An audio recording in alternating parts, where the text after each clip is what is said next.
Halo teman-teman, ketemu lagi dengan saya Nino Ngapak. Ya, kali ini saya akan mereview atau membahas pengalaman saya menjadi seorang perawat. Tapi jangan lupa sebelumnya saya minta dukungannya dengan menekan tombol subscribe di bawah ini dan like dan share ke teman-teman agar teman-teman bisa mengetahui bahwa jadi perawat itu seperti apa. Oke, saya akan bercerita pengalaman saya selama menjadi seorang perawat. Jadi saya lulus tahun 2016 di salah satu sekolah tinggi ilmu kesehatan yang ada di Slawi, di Kabupaten Tegal.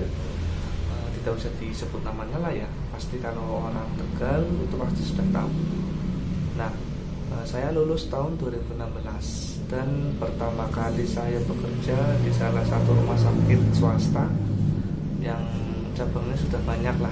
Nah, saya merasakan pertama kali menjadi seorang perawat itu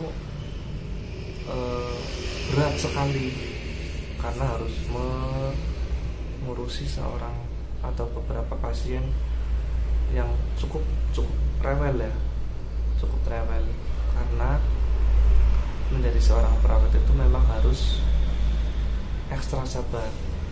Nah, ketika pada posisi seperti itu saya merasa jenuh dan sempat berpikir untuk pindah haluan. Maksudnya pindah haluan itu tidak usah jadi perawat, saya jadi pengusaha aja lah, bisnis.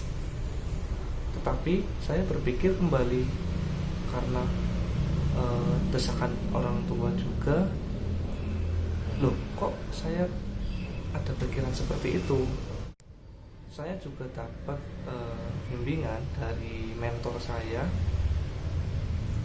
ketika kamu mengalami sebuah permasalahan jangan langsung ambil secara sepihak.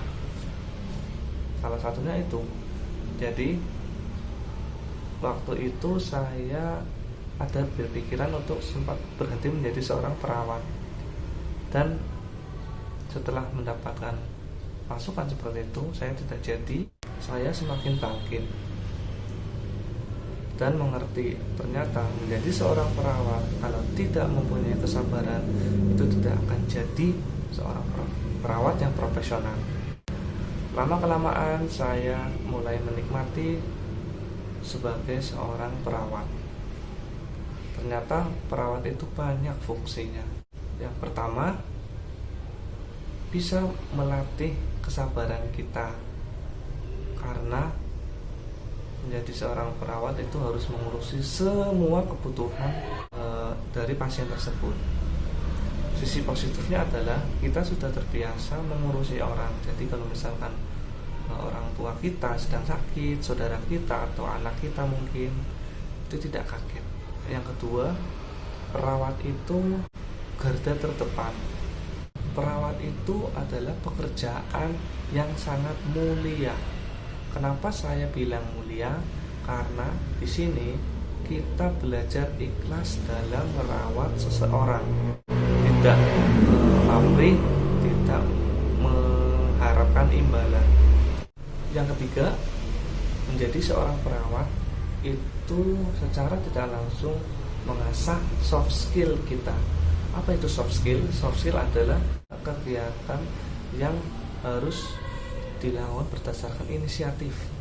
Jadi kita tidak menunggu, misalkan ada orang membutuhkan pulpen, dia mencari, ada bukunya, terus dia mau mencari pulpen tapi dia belum ngomong.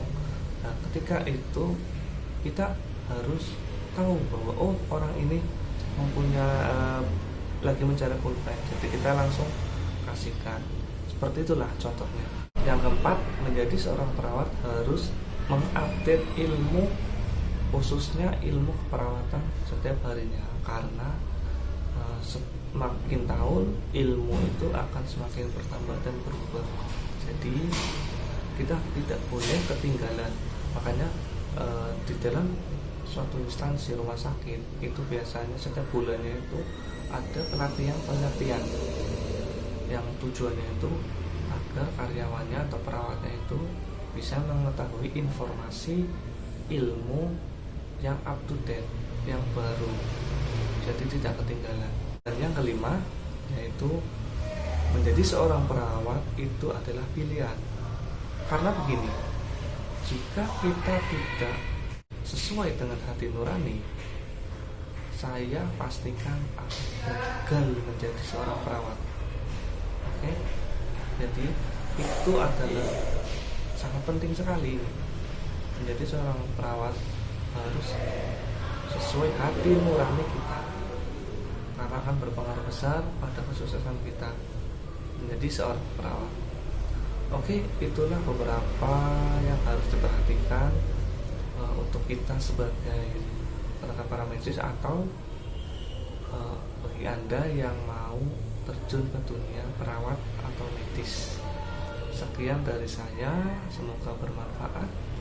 Jika ini perlu di-share, ya monggo di-share. Kalau misalkan untuk pembelajaran, ya pokoknya enakan lah, ya enakan. Saya harap Anda paham dan bisa